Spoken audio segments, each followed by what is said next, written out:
बचाओ बेटी पढ़ाओ का नारा लगाती है, लेकिन जब महिलाओं पर अत्याचार होता है तो यही नारा लगाने वाले चुप्पी साध लेते हैं और राजनीतिक संरक्षण के चलते सरंगे अपनी मनमानी करते हैं। हद तो यह हो जाती है कि जिनके कंधे पर सुरक्षा की कमान है वही उनके साथ अश्लील और असामाजिक बातें करते हैं।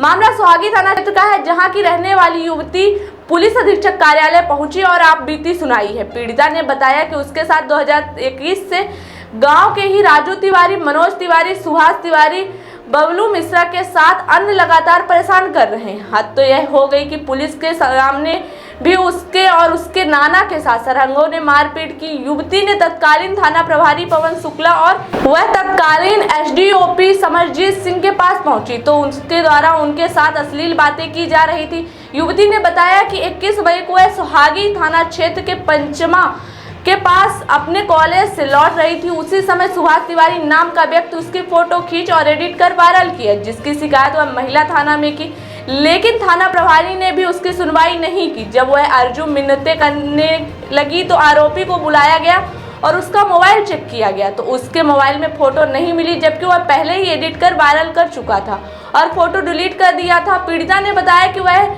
आईजी, डीआईजी से लेकर डीजीपी तक हर जगह फरियाद कर चुकी है। किसी राजनीतिक व्यक्ति का दबाव पहुंच जाता है, जिसके चलते कोई सुनवाई नहीं होती। युवती ने बताया कि उसकी जान का खतरा है, आरोपी सरंग है और कभी भी उसके परिवार को खत्म कर सकते हैं। आप भी सुनिए किस तरह से मध्य प्रदेश शासन की लाडली बेटी अपने जान माल की सुरक्षा की गुहार लगाते हुए पुलिस प्रशासन और गुंडों पर गंभीर आरोप लगा रही है। जी 2021 से हम लोग को राजू सेक्रेटरी, मनोज तिवारी, सुभाष तिवारी, पवन तिवारी, लल्लन तिवारी, बबलू तिवारी, रमेश तिवारी, सरदार तिवारी, लगातार हम लोग को अछेदी मिश्रा परेशान कर रहे हैं। 100 नंबर के सामने मेरे नाना जी को मारे, 100 नंबर के सामने हमें मारे। मनोज तिवारी ने मुझे मारा, राजू तिवारी ने मेरे नाना जी को मारा।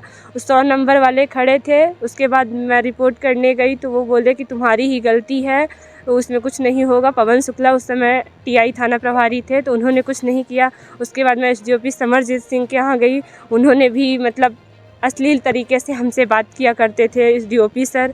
उसके बाद मैं एसपी ऑफिस उस केस को लेके 2 बार आई, उसमें भी मुझे कोई न्याय की उम्मीद ही नहीं थी, ना मिला हमें। उसके बाद आरोपियों का लगातार हम लोग को धमकी देना, जान से मारने की, गाली गलौज आए दिन मतलब हमारे घर के सामने करते ही रहते थे, लेकिन पुलिस ने कोई एक्शन नहीं लिया, ना तो मुझे न्याय दिलाए।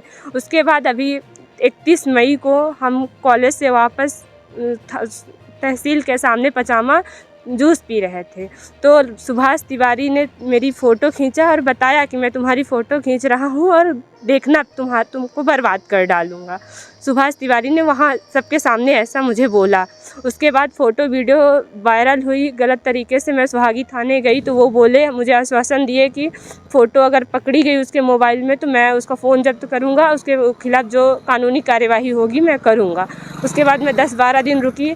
उसके बाद मैं सुहागी थाना यहाँ रीवा आई, महिला थाना में कंप्लेन की। पहले तो टीआई मैडम मुझे खेद दी, बोली जाओ ये मैटर होता रहता है, फ़ोटो खींच लिया कौन सी बड़ी बात है, जाओ तुम। फिर उसके बाद मैं फिर दोबारा गई कि मैम मुझे न्याय चाहिए, मेरे साथ गलत हुआ है, आप आवेदन नहीं लेंगी तो क्या महिला थाना सुहागी में तो नहीं खुला है कि हम जाएं। तो फिर उन्होंने मेरा मतलब आवेदन लिया, उसको आरोपी को बुलाई तो बोला, पहले तो बोला मेरे पास फ़ोटो नहीं है, तो मुझे गाँव द्वारा फ़ोटो मिल गई थी। उस फ़ोटो को जब उसके मोबाइल में देखा गया तो गैलरी से वीडियो फ़ोटो डिलीट कर दिया था और उसके मतलब उसमें व्हाट्सएप में सबको भेजा था, मनोज तिवारी, राजू तिवारी और पवन तिवारी।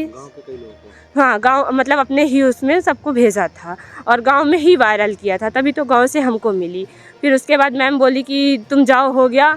उसका फ़ोन भी नहीं जब्त की और बोली तुम जाओ, हो गया, कोई मतलब नहीं है, जाओ, कोई वो नहीं होगा। बाकी मैं आईजी सर के यहाँ, भोपाल डीजीपी सर के यहाँ भी मिल आई हूँ, लेकिन मुझे कहीं से मुझे न्याय नहीं मिल रही है।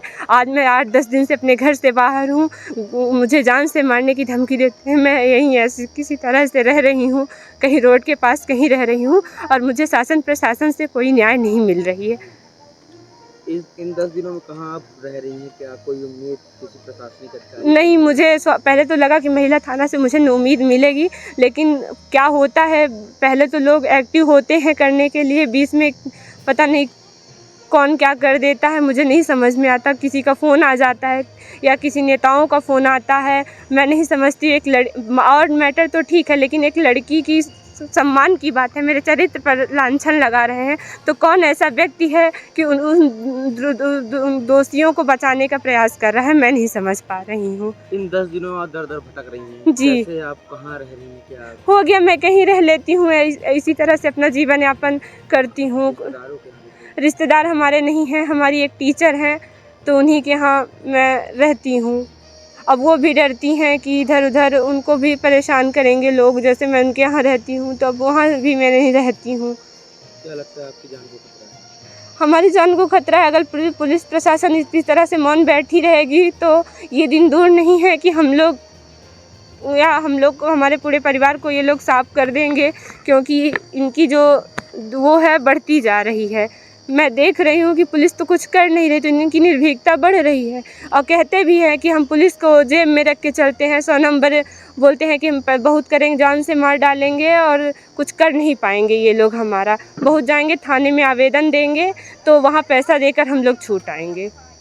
खुलेआम हमारे घर के सामने ऐसे ही बोलते हैं। मेरे मामा नाइजीरिया रहते हैं, रात दिन बराबर, अभी उनको यहाँ से गए हैं जब भी रीवा महिला थाना से, लगातार मेरे मामा को गाली देते हैं। छेदी मिश्रा, सुभाष तिवारी, ये लोग कि जान से। रहने वाले कहाँ के हैं? ये लोग रहने वाले हैं बड़ा गाँव के। हाँ, बड़ा गाँव। अर्थ बिल्डर्स एंड डेवलपर्स बनाते हैं आपके सपनों का घर। अर्थ बिल्डर्स एंड डेवलपर्स लाए हैं आपके लिए ग्रीन सिटी दुल्हारा सिरमौर और ड्रीम सिटी अगरडाल।